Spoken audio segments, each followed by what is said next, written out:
मुल्ला नसरुद्दीन का एक किस्सा है, आसमानी सौगात। मुल्ला नसरुद्दीन के जवानी के दिन थे। नई नई शादी हुई थी। एक बार उसकी पत्नी ने अपने माता पिता से मिलने की जिद ठान ली। मुल्ला ने भी सोचा, इतने दिन बीत गए, माँ बाप से दूर हुए, अगर बेगम अपने माता पिता से मिलना ही चाहती है तो इसमें बुराई भी क्या है। चलो 2-4 दिन के लिए ही उसको उसके माता पिता के पास छोड़ देते हैं, जी भर जाएगा तो आ जाएगी।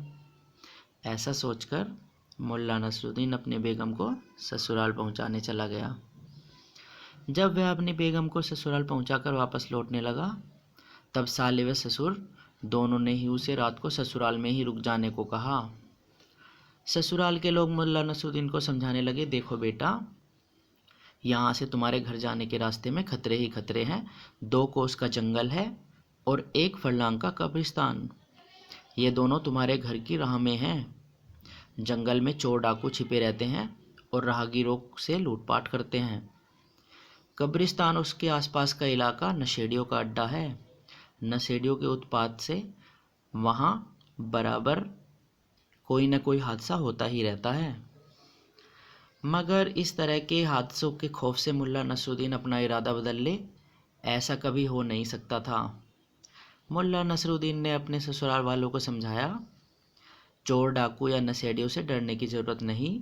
ये लोग तो खुद डरे होते हैं और शरीफ लोगों से डरकर जंगल का रुख करते हैं। गुनाह करने वाले कभी शरीफों का सामना नहीं कर सकते। वे ऐसे ही लोगों को अपना शिकार बनाते हैं जिन पर उनका खौफ हावी हो जाता है। यदि चोर डाकुओं के भय से हम चलना फिरना छोड़ दें तो दुनिया का व्यापार ही रुक जाएगा। आप लोग घबराएं नहीं, मुझे जाने दें, मेरा विश्वास करें, चोर डाकू मेरा कुछ नहीं बिगाड़ सकेंगे।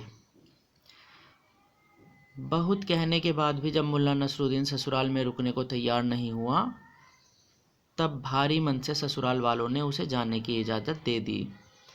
मुल्ला नसरुद्दीन उनसे विदा लेकर अपने घर के रास्ते पर चल पड़ा। चलते चलते रात हो गई।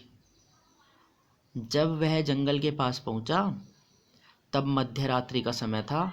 उसने देखा 4-5 लोगों का एक झुंड हाथ में कुछ गठरियाँ लेकर उसके आगे आगे चला जा रहा है। वह चुपचाप चलता रहा। उसने उस झुंड के बारे में अनुमान लगाया, शायद ये सभी राहजन हों, चोर या लुटेरे भी हो सकते हैं। ऐसा सोचता हुआ वह चलता रहा उनके पीछे। रात गहरा रही थी और जंगल से झिंगुरों का शोर उभर रहा था, झन झन झन झन। इस झंझनाहट में उसके कदमों की आहट दब जाती थी। इस तरह चलता हुआ मुल्ला नसरुद्दीन कब्रिस्तान के पास पहुंचा। तब जाकर कहीं उस झुंड में शामिल लोगों को उसके कदमों की आहट मिली। चौंक कर उन लोगों ने पीछे पलट कर देखा। एक की नज़र मुल्ला पर पड़ी और उसने अपने साथियों को सतर्क किया, देख रे शिकार। झुंड में शामिल लोग सीधे पलट गए और मुल्ला नसरुद्दीन की ओर दौड़ पड़े। मुल्ला नसरुद्दीन को स्थिति भांपते देर नहीं लगी। वे संख्या में 5 थे। अकेले मुल्ला उनका सामना नहीं कर सकता था। मुल्ला ने अपना रुख कब्रिस्तान की ओर कर लिया और झाड़ियों की ओट लेते हुए वह एक ताज़ा खुदी कब्र के पास चला गया। चोरों के आने की आहट नज़दीक होती जा रही थी। मुल्ला ने कब्र में छिपने का निर्णय ले लिया और बिना कुछ सोचे वह कब्र में उतरकर मुर्दे की तरह लेट गया। चोर कब्र के पास पहुंच चुके थे। मुल्ला उनके बतियाने की आवाज़ सुन रहा था। अरे अभी तो यहीं दिखा था मुझे, एक चोर की आवाज़ सुनाई पड़ी। यहाँ तो कोई नहीं है, तुम्हें भ्रम हुआ होगा, दूसरी आवाज़ सुनाई पड़ी। नहीं, मुझे भ्रम नहीं हुआ, मेरी आंखें धोखा नहीं खाती, तुम लोग मेरा यकीन करो। मुझे तो उसके लिबास से ऐसा लग रहा था कि वह बहुत मालदार शिकार था, खोजो उसे, जाने न पाए। पहले वाली चोर की आवाज़ मुल्ला ने सुनी। तभी एक तीसरी आवाज़ भी मुल्ला के कानों में पड़ी। अरे यह तो ताज़ा खोदी गई कब्र है, इसमें तो कहीं वह नहीं छिप गया।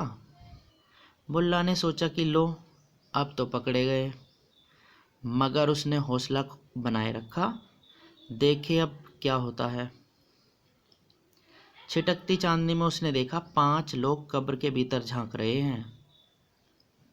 मुल्ला ने मन ही मन कुछ फैसला किया और भर्राई आवाज में बोला, अरे मेरी नींद में खलल डालने की जुर्रत किसने की। उसने बहुत भूत जैसी आवाज में बोला ये सब। उसकी आवाज सुनकर चोरों की रूह कांप गई। उनमें से एक ने हिम्मत की और पूछा, तुम कौन हो और कब्र में क्या कर रहे हो। मुल्ला ने गुर्राती आवाज में कहा, भूत जैसी आवाज में कहा उसने, कब्र में मुर्दे क्या करते हैं। मैं एक नौजवान था जो अकाल मौत मरा। मेरी रूह को सुकून नहीं मिला, जिसके कारण मैं कब्र से निकलकर चैन की तलाश करता हूँ और थककर फिर इस कब्र में आकर सो जाता हूँ। तुम लोगों ने मेरी नींद खराब की है, इसकी सज़ा तुम लोगों को मिलनी चाहिए। मुल्ला की इन बातों को सुनते ही चोर घबरा गए और अपनी गठरियाँ कब्र में फेंकते हुए चिल्लाए, भागो भूत। और ये कहकर वो सब वहाँ से भाग गए और इस तरह मुल्ला नसरुद्दीन ने अपनी जान बचाई।